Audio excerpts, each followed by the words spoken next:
Alléluia. Bola la pongité, boza na bokingi. Zami mwana wa moto akoya, tango bokanisite. Mokonzi aza na bino. Sangwela molokola santuluka akomi. Oeteni ya zomi na ibale, molongo matuku isato na libwa, kino tuku ina mwambi. Yezu alobi na baekoli. Bokanisa malamu. Sokonkolo andako ayebi ntango nini moyibi akoya. Mbele akopikisa moyibi kobuka ndako ya ye. Bino lokola bozala na bokengi. Nzambi mwana wa moto akoya otango bino bokanisi te. Pierre atuni ye mokonzi. Olobi lisapoli ye po ya bisoto po ya bato banso. Mokonzi alobi nani mosali molamu pe wa mayele oyo mokonzi akoki kopono kapita wa bato bandako ya ye po ya kopesa bango biloko o mokolo makofuta mposo. Soko mokonzi aye pe akuti mosali moko azali kosala bongo esengo na mosali wana. Nalobi na bino ya solo akoti aye mokengeli wa biloko bya ebiso.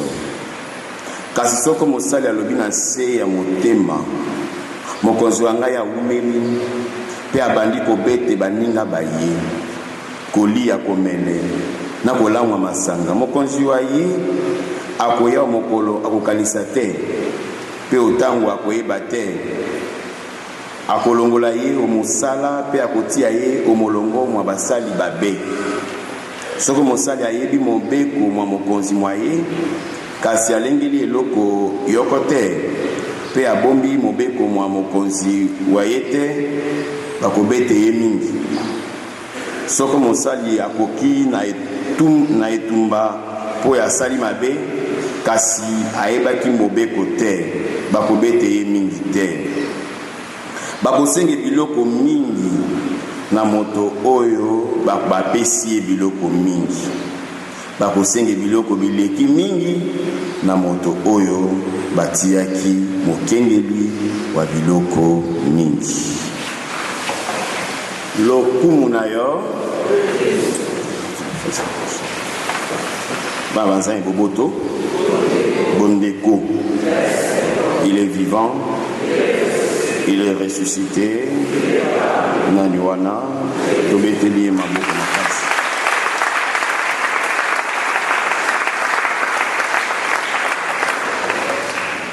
Vous n'êtes plus de fils de ténèbres, vivez comme de fils et de filles des lumières. Ne soyez pas esclaves du péché. Et enfin, vous et moi, nous sommes des intendants du Seigneur. À un certain moment, nous allons rendre compte. Le devoir de redevabilité comme chrétien.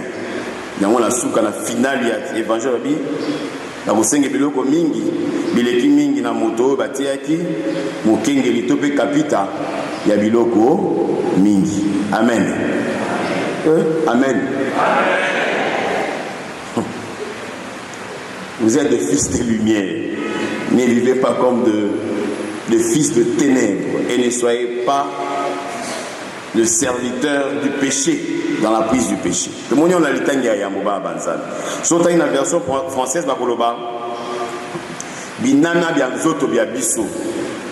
Nzoto ya biso oui, binama et que vous allez au service du mal au service ya l'isumuté. On ne peut pas consacrer notre corps nzoto ya biso binama ya nzoto ya biso au service du péché, au service du mal.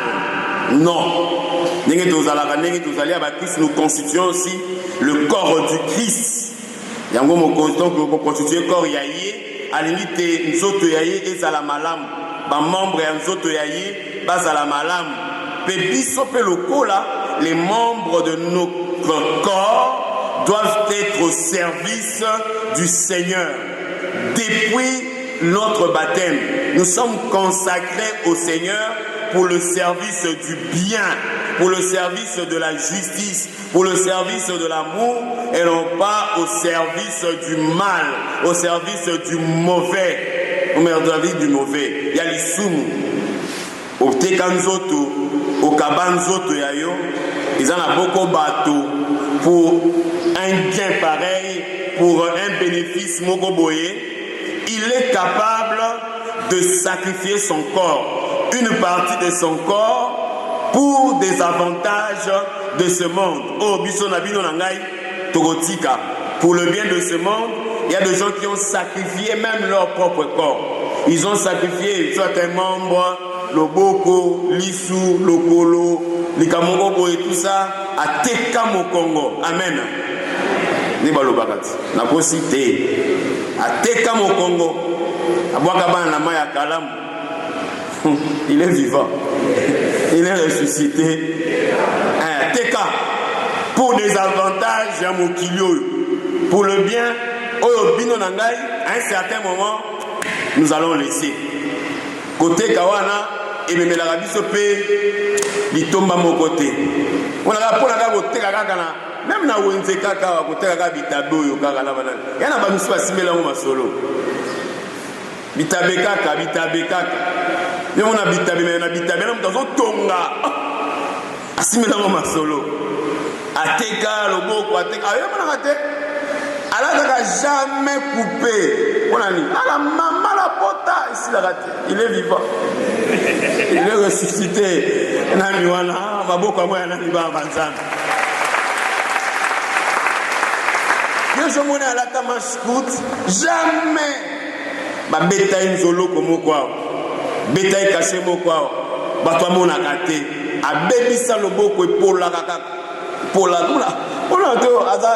Ata sa propre Dieu parfait mais a misara mupuya mogoboy. Ce sont les réalités mais nous le vivons du jour au lendemain. Biskato vandi na bande ko baninga baye bani basara bongo.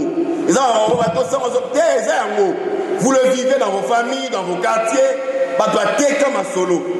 Pour la biloko mokili, pour la basi, pour la mbongo, pour la boteka, pour la commerce, pour la magamusu ya tinate. Eh bien non, nous sommes consacrés au Seigneur. Notre vie, notre corps, c'est le temple de l'Esprit Saint. C'est le temple de l'Esprit Saint. Fuyez le mal, fuyez le péché. On ne doit pas être esclave du péché, esclave de la mort, esclave Yamabé. Vous allez esclave Yakisité. Vous allez esclave Yakisité. Pongyo Teka, toi tu ne dors pas. Nabuto Dora, Yozala Kaka Bovai na Kitikola, Tina Okokufa papa. Nzamba Sala Pabi, Dieu comble son bien-aimé quand il dort. Il comble son bien-aimé. Yosiko na yaba tozo lala, yolala kate. Quelle souffrance! Talala Nzambe, ba condition ezalaka nango te. Kangama na Nzambe, condition ezala nango te, condition ezate pa ya Nzambe. Kanga bato wana biloko mokili awa, vous perdez votre temps. Nous ne prenons pas seulement notre corps. Il y a il y a aussi la famille qui constitue aussi un corps. Hein? Boboto. La famille constitue aussi un corps. L'église constitue aussi un corps. Même dans notre famille, il y a des gens qui ont même sacrifié un des membres de la famille. Un des membres pour les intérêts mesquins, pour les intérêts de ce monde. À sacrifier à Libota, à sacrifier à papa, à Belisa papa, à Belisa maman, à Kota papa, à Boma maman Misu. Amen.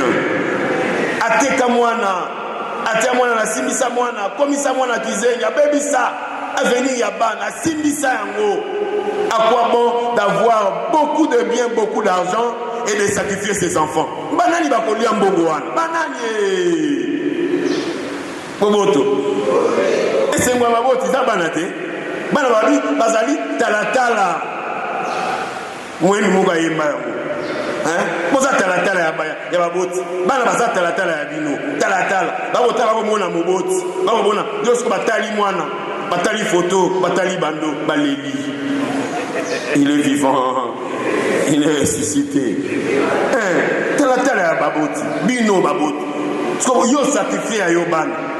Au service du mal. au service ya nganga ya bandoki tout ça so mbongo lozozwa bandako zotonga pona nani atikala na ya nani il est vivant. Soyons sérieux, soyons sérieux. Vous le laissez pourquoi? Pour qui plutôt? Pour qui? Nous sommes à Tekaba. Baby, ça même à venir, il y a ma neveu, il y a ma cousin. Il y a aussi mon bon à classe. Au travail là, voilà. Travail en haut. Pour la béba. Baby, ça ma cousin, baby, ça ma neveu. Baby, ça ma ndeko, baby, ça ma oncle. Yo mo lo kaka mo ngamuyeke. Ba dia ka kaka na matanga. Amen. Yo mo lo ba dia ka na matanga. Sada ke sere maka na matanga. Biso to dozo le lawa. To le lawa mungu mona na kati. Imona na kati. Même na libonza. Jamais tu as $10 depuis au banda au sel nzambe. Jamais mis $10 bocha depuis. Na il a depuis yana batu jamais ataza na webele. Jamais tu na libonza $10. Amen. Basa. Pesa raté? Pesa raté $10 ou. Zala mona mta mongo me acha 500 francs. 500 francs, 500. Batu baza na se bisayo. Yo mongo lo bali akana matanga. Classe à Batoni, au Zalagate, au Minerva la balle, on est tous au Timate, Yoka la matanga, au Tigana matanga, Nakokunda, Nako Salabo, Nako Salabo, Nako Salabo, Nako Salabo, Tolia mon pété. Il est vivant, il est ressuscité. Ce sont des réalités. Ceux qui peuvent attendre, ils vont sacrifier à eux, les bottes, Tika. Vous sacrifiez Ban, Tika. Oui, il y a des gens qui sacrifient, ceux qui partent, les lots, renonce à ce mal-là, reviens au Seigneur. Renonce. Tu ne peux pas entrer ici à l'église chaque jour. Comme soit Zarabatika au Libanda, Aïe Batika au Libanda, Aïe, ça mascarade, on s'est capé. Tant qu'on y a qui n'est pas au Mela, qui est au Mela, la porte au Brani, à Zoumé, à Zotrenaka, tout ça, tu vas si là, les lots, au Kolukelo, quand on tire à Libanda, il est vivant, il est ressuscité. Nani wana mabuba mwana nani ba manzana. À un certain moment, on doit rendre compte. Nous sommes des intendants du Christ et ne rêvons pas. Nous disons tous en abo kengi. Nous avons mis moi la moto à koya, tango bino nangai. To éviter. On doit nous placer comme les intendants. Et à un certain moment, nous avons ce devoir de validité. Il viendra nous prendre. Ah non, c'est ça, la grande dossier. Il est grand le mystère de la foi. Nous attendons tout ça. Nous attendons ta venue dans la gloire. À venir au début, on est posé là. Le prophète Abasakolaka, Yemo Udalobaka, Aboya Matilelo, Bapia Baleka, Baja Baleka, Augustin Baleka, Ignace d'Antioche Baleka. Babonda rien de l'autre. Tika ton méla. Tika ton lia. Ton vivre. La salle la pangalangai. La salle la jeunesse nangai. Salle la. Mokole Zali. Bako salle la mopé. Zambagoya. Il viendra. Le ciel là ne l'attend pas demain. C'est aujourd'hui que tu vas préparer ton ciel. Que le Seigneur te bénisse en ce matin. Amen.